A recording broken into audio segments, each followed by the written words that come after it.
Today I'm here to talk about the 1980 eruption, of course, and specifically about how Mount St. Helens really revolutionized how we look at a lot of sciences. From volcanology, that is to say, the study of volcanoes, study of geology, to how it changes the contours of the land. You can see a lot of evidence of that right before you, to even like ecological progression, and just ecology in general. What we've learned from Mount St. Helens' very profound existential experience for scientists prior to 1980. So, in 1980, beginning about March 20th, there was a whole slew of earthquakes, which is very telling to geologists and volcanologists that there was going to be an eruption. So people started pouring in from all over the world, scientists of all fields, ecologists, volcanologists, geologists, etc., etc. And the reason for all this intense interest is there been a resurgence, or even just a surgence, not even a resurgence, of interest in volcanology at the time. There was a large field of study of people who were willing to go into the field and have real hands-on experience. And also we had a lot of modern instruments that we had never been able to measure volcanoes with before. Of course there had been volcanoes that had gone off in human history, that is to say Mount Vesuvius in ancient Rome, Mount Pinatubo in Philippines, etc. But 1980 of Mount St. Helens was really giving us a chance to study volcanoes we never had the opportunity to do before. So anyway, imagine a bunch of volunteers, a bunch of paid institute people coming in to study the volcano.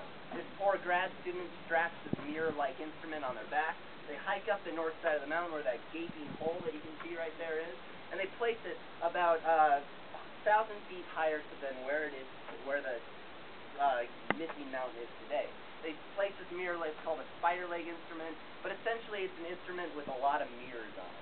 And the theory behind this is scientists from Johnson Ridge, which is that ridge directly across from us there, were shooting lasers, imagine like Star Wars type lasers, up at this mirror-like instrument, and it was reflecting off, going back, and they were going to measure exactly how far the volcano was moving.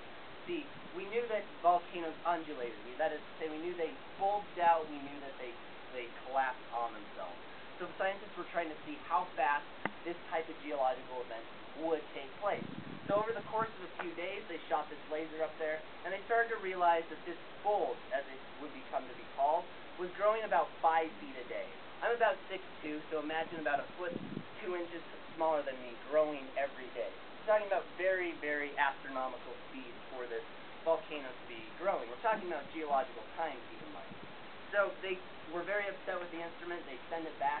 They get a new instrument. This same poor grad student straps on their back, hikes up the north side of the mountain, places it in the same place, kicks the old one over, and they start shooting this laser up there. Imagine Star Trek lasers now. They shoot it up there. It's reflecting back, and in fact, scientists are realizing that it's not a mistake at all. In fact, it's growing as much as 8 feet a day, on an average about 5 feet a day. Now, this goes on for about 2 months until May 18th. And just to give you a little bit of context of what this very scientific term they called the bulge was, here's our pristine mountain prior to 1980. Upside down. Inverted volcano. And here's what they call the bulge. See a little bit of a difference there? So this bulge is getting to be about 360 feet larger than it was at the beginning of the measuring. So we're talking about the space needle here. We're talking about very large structures that are literally protruding out of the north side of the mountain. Now, scientists debate as to why the bulge came out as far as it did, but I'll try and explain a little bit as to what we know. Imagine about 1,300 feet higher of this mountain. Everybody make a peak with their finger. Now, if you can imagine a giant volcano, very picturesque volcano, and I'll imagine 360 feet coming out that way. The reason for this is the top of the mountain is a very new rock. It's a very hard rock. And so what they call basite magma is very characteristic of Mount St. Helens and just all Cascadian volcanoes in general. So this basite magma comes up and it hits this new, very hard rock at the top of the volcano, and what it needs to do, it's really silica rich, which means it's really sticky, but more importantly, it means it has a lot of gas in it. And what a gas needs to do is it needs to escape. And so this gas is looking for the weakest part of the mountain, and it starts to come out north because it's been eroded by the Shoestring Glacier and other glaciers throughout the time, and just erosion in general. So it's coming out north, and eventually it gets so big that it has to go somewhere. And it's a chicken or the egg scenario, whether this a landslide triggered the earthquake or whether the earthquake triggered this 5.1 landslide. But regardless, almost simultaneously, this earthquake happens, and the largest landslide of human history begins. And so imagine literally 90% of the mountain just falling off the mountain. What is missing from the mountain? 90% of it, as I just said, came from the landslide, didn't come from the blast, didn't come from any of the clouds that preceded or came after it. So this landslide just comes off, it starts shearing off parts of the mountain with it, and it's getting so weak that we get what we call the lateral blast. This is the famous Rosenquist series. As you can see, he was a man in just the right place, running away from the volcano, snapping pictures very sporadically. And as you can see, it starts at the mountain, goes to the landslide, and then this blast just starts to happen. And what is happening is it's this giant gas, pumice-like cloud, just literally shooting out the north side of the mountain. To give you a little bit of context of how fast this blast is going, it's going about twice as fast as the landslide. So the landslide, it hits Johnson Ridge directly across from you there. It's about 5.5 miles away from the mountain itself in under 40 seconds. So we're talking about very astronomical speeds here. This blast overcomes the landslide almost instantaneously, going 2 to even 3 times quicker than it. And it's ripping up a lot of rocks. It's ripping up a lot of trees. And this cloud actually doubles in size in the first couple seconds of its life. It starts to reflect, and it starts to go east towards Mount Adams. And as it's going, it's losing a lot of its momentum. As you can see, it rips up, and it pretty much devastates 7 square miles you see before you, where literally nothing survives. And as it's going this way, it starts to lose a lot of its momentum. So it has enough to knock down the trees, literally like compass needles pointing away from the mountain itself. And as it about goes into Coldwater Canyon, as you saw on your drive in, it starts to drop a lot of the sediment. It starts to lose its momentum. And so as it's doing this, it's slowing down, of course, and when it hits the bottom of Coldwater Canyon, it still has a lot of really hot air in it, and it sheens it up the east side of the ridge line you see over there on Coldwater Canyon, and that's where we get the standing dead forest. And the very interesting thing about the standing dead forest is it didn't actually die from the blast itself.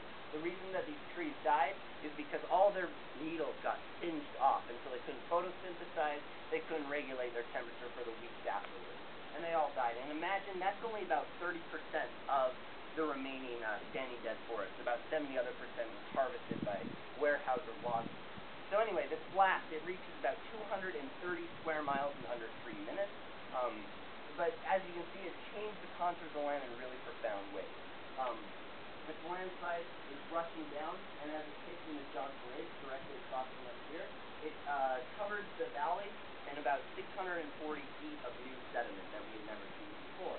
But the really important thing about the landslide that I'd like everybody to keep in mind, before I move on to that, here's Windy Ridge. Here's where you're sitting right now.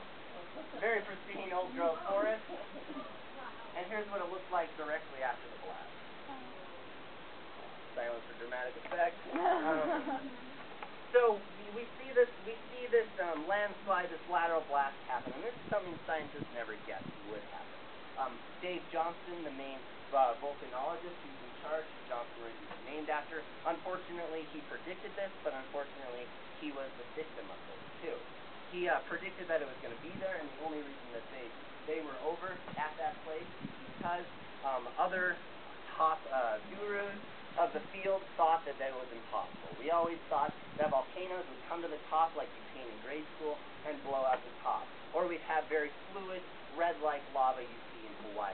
But this lateral blast, this landslide type eruption is actually very, very common. In fact, it's a lot more common than any of those other types of eruptions, especially in Cascade and South American volcanoes. We've identified over 300 volcanoes around the world that do this exact same type of blast. Now these mountains look almost exactly the same. Do they not? Yes? No? Okay. Well, this is Mount St. Helens, and this is Bondasan in Japan. This is just one example of this very frequently occurring lateral blast landslide type.